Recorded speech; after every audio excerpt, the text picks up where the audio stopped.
This is the MTPredictor weekly market update for January 18th.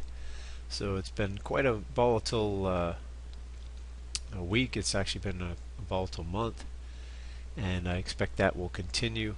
I'll take a look at the S&P here. We know at the end of the year in 2014 we had a sell signal here. You can see the target down there at 1945.50. Here's where we closed 2013 on Friday with a blue buyer's candle. This is a big week. Now we've got a holiday here in the U.S., so I think stocks will have a half a day on Monday.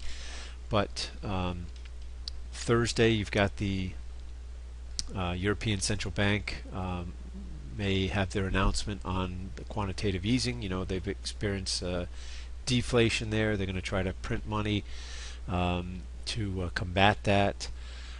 Just as Japan has launched, Shinzo Abe has unleashed Abenomics there, where they're again quantitative easing on a massive scale there. You know, they've been in and out of recession for the last 20 years there. And we'll take a look at the bond market and oil and some other things that are maybe giving us some warning signs. But anyway, in the immediate term here, I think if they can take out Friday's high, 2014 and a quarter, I think we'll get some movement to the upside, some fall through to that.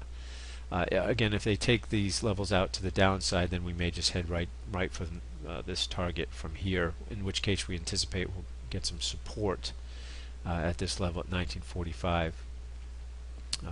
Probably down to the bottom of the level here is 1928, we'll call it. If we look at the NQ here is actually given a buy signal here. It would have to take out Friday's high once again to activate that. You see the target would be a new high here. Again, if we take out the low end here, then again I think the S&P, the Dow, maybe just head straight for their targets there. Alright, let's look at some of the other things that are going on here. This is oil. Again, we had our sell signal on the weekly chart of oil here, went right through the initial target on strong STF, indicating at this point there was going to be more downside ahead. You can see we got a close below the monthly support level that was traded below. We had some high volume come in a couple weeks ago here on this blue buyer's candle, so we'll see. We've got another blue buyer's candle. If they're able to get back up into this zone here, back up maybe into that $55 to $60 range. Eventually, though, if that kind of we get that kind of wiggle around this DP here, so they come back up into it and then roll over again and take out this low, then we're probably heading back down to the monthly. But you know, oil has given us maybe an important heads up, or it's trying to tell us something, because all is not well. When I look at oil prices where they are, have come down so much. But if we look at if I can find my chart, if I've got it up here. Here is the Dow Jones Transportation Average. With oil prices where they are, the transport should be benefiting tremendously from the lower gas and oil prices, and you can see that it's been selling off here. If we look at the retail, let's pull up the retail ETF, that also should be benefiting, and you can see instead it's been selling off. Probably heading down to this 89.50 target there on the daily chart. The other thing that's a little puzzling, if we look at bonds, pull up the 30-year here. That's the daily chart. I'm going to go to the monthly chart here. On the monthly chart of bonds, now you can see we've come up in a 5-wave pattern here into resistance. We've hit the minimum wave 5 target, but the 30-year yield is at basically an all-time low. And after our central bank here, the Federal Reserve ended the QE program and the bond buying, it was anticipated that the interest rates would begin to gradually rise on their own. And we haven't seen that. We've seen just the opposite. And it's said that the traders in the bond market are the smartest traders in the world. So something is up. We know volatility's picked up.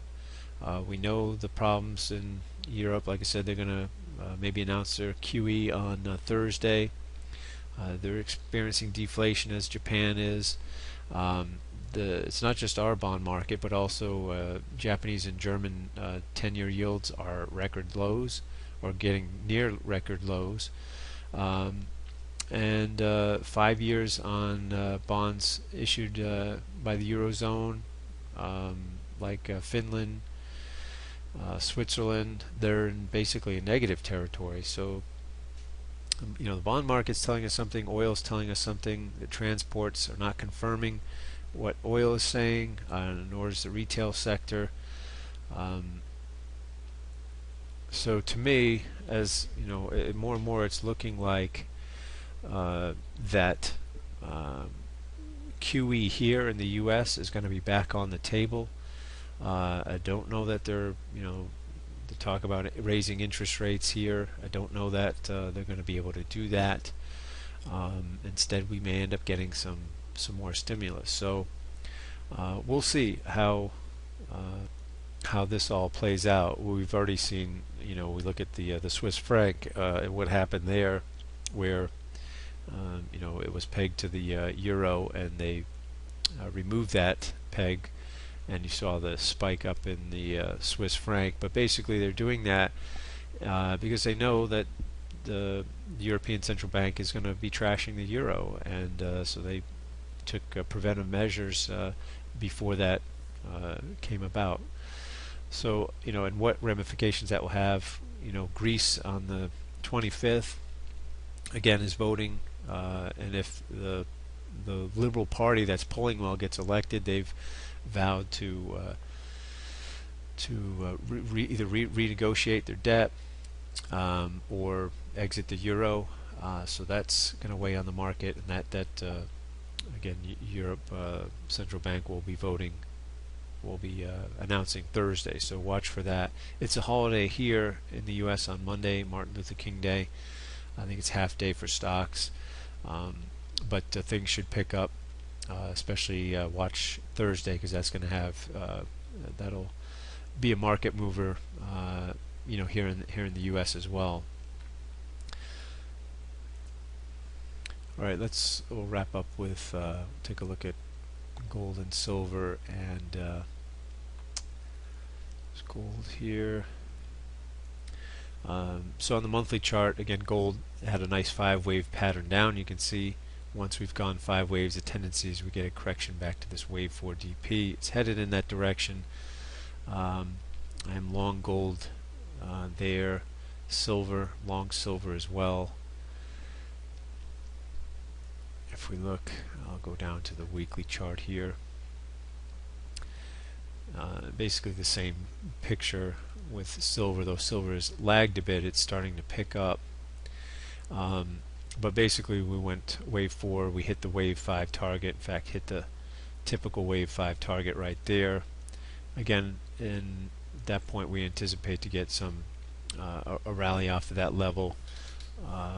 We'll see how the dollar, we did get some selling in the dollar, but with all this stuff coming up, we'll see how the dollar reacts.